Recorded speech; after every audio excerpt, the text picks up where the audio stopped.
Hey, what's up, fellas? Welcome to the today video.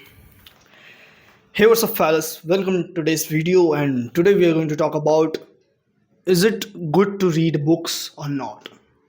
It's non-fiction or something like that, but normally a person is growing up in their growing age, they read this type of books. Atomic Habits. I don't know you can clearly see or not. I mean, it is mirrored one. Mirrored word in the sense you are seeing it's like flipped. I think most likely that's it. So let me clearly explain what I am talking about. Today we are going to dive into the topic, is it good to read books in your growing age or something like that? uh, Everyone has that age, right? And this question everyone get once in their life: should I read books? Does it really help? If don't read those books, it will I will behind from the peoples who are reading those books. This type of question, everyone, I get that in their mind. Everyone, not only me. Before reading this book, Atomic Habits, I have this thought that maybe I am leaving behind from the person, or that FOMO, that I'm missing out something that this book has. But let me be clear. After reading this book, after crushing that thought, and I started reading books, what I got, I will explain you today. So, the first of all question: should we read books? First of all, it doesn't mean I have to read this any book that you're seeing in internet. Like, it could be like your for your body, for your communication, anything like that. Does it helps? If you just ask me personally, I can say that it does, and it don't completely. It depends. What I can say, it depends person to person. It's very subjective thing for me. It could be for a scholar, everyone should read books, that's really important, but for me it depends. For example, you type the person who is very disciplined, who is very motivated, he is doing what he has to done, what he have to done, he's doing that, then I don't think so he need to read these books or any kind of books. For example, one person who is hitting gyms and he's just doing hard works, and they don't need any specific part to work, and they are not professional, they don't want to be professional in that field, so it's completely fine they don't if they don't read any books, because they are doing the work. But when I look up to the person who is he don't do anything in their life, just overthinking every day, is like, should I read books? Okay, I don't think so I can do that, because in past I have already tried, but I failed many times. And then I can clearly say this: that type of person should read books, and it could be you, the person who is watching this video. It could be you. You are not professional, you are not the motivated one, you're not the person who is very disciplined, who are not the person who is consistent while doing anything, or you're the person who is very procrastinate on all the stuff that you do. Then you must read books, because in online out there, podcast lectures, that type of reels which motivates you, they have theoretical thoughts, and most likely this book also have this. I mean, I'm really bored by seeing this one again and again, but you can understand that book also have the theory things, but what make difference is that it guides you step by step. It personally guides you step by step, like what you need to do. Yeah, it's okay, it doesn't feed you like a spoon feeder. I mean, like a kid, that you need to do this in very detail, but it does what it should. I mean, obviously it would teach us very well, and it is doing that. That's really good for us. The person who is just directionless, for me, I am directionless at some point. Then I start reading books, and I thought that there is no specific direction. We have some goals, we craft some systems, we go through it. That's all we do.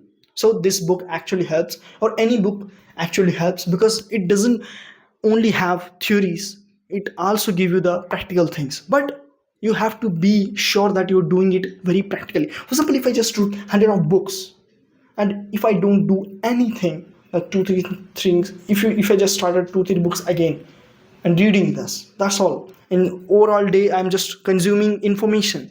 There is no point of it. Like in my past I'm just listening very high quality podcasts like Andrew Huberman's, and there are tons of podcasts out there which I'm watching, so I can become more consistent on things like they are doing.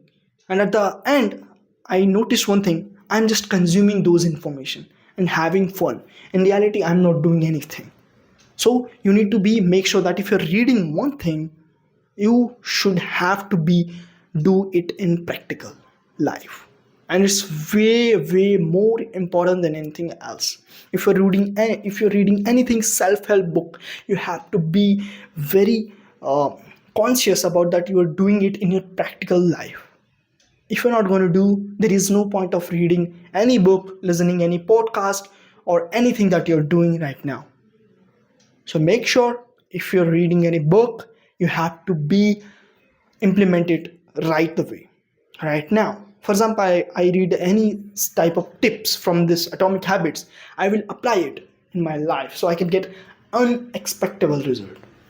I mean, if I don't expect anything, I will get that result, right?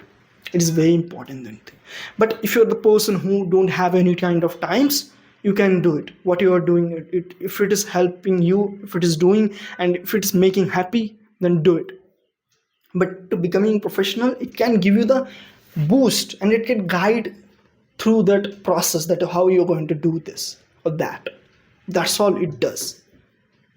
And most likely the information it has, we know underneath, but we don't implement it in our daily lives. But it guides us to when to use. And when you start reading books, you feel accountable because you're reading books, and the reading which sentence that you're reading, you try to implement it in your daily lives so you can get unimaginable result. Like, I don't want to be a motivator, but it's really personal choice.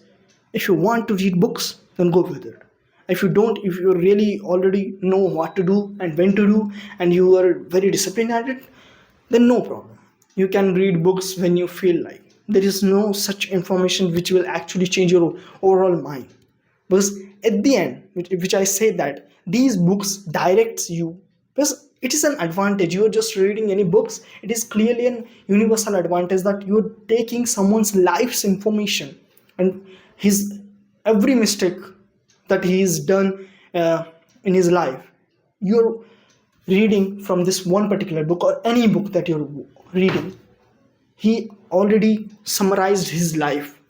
So you can just notice these are the problems, these are the implementation that I can do, and I can get results like that. Okay, if you're reading any psychological books or anything that you're reading, you need to be implemented. You have to implement it right now. So that's the context. I mean, it depends person to person. So if I become very motivated one, or a very disciplined person, or which I really want to be, or which I not really want to be, I am becoming that one person who is doing 16-17 hours of work, which I'm not personally doing it, but trying to work that much, because now I have the energy, but in future I will not get that much energy to do that task. But whatsoever, this book gives me advantages or keeping me accountable. So if you're out there someone who is directionless, anything to do, just shut down this video, and you can even remove this video and shut down your mobile. And if you have any physical book, go and read. I'm not talking about that educational book, I mean which you get in from your school or college. I'm specifying this type of book which is like self-help or something like that. If you're the person who wants to learn sales, he can go with someone's other's book like Alex Hormozi or someone else. Okay, so that's for the video, and which I am trying to talk about. I have this thought way before, which I am recording now, but whatsoever, I recorded it today, and I'm really trying to improve my English way more smoother. And in some point, I feel like I'm not doing it correctly. But whatsoever, I will try to do it again and I will pass it, because obviously consistency do have some significance in our life, and I will try to experiment with other things and progressive overload. Goodbye. Till then, stay curious.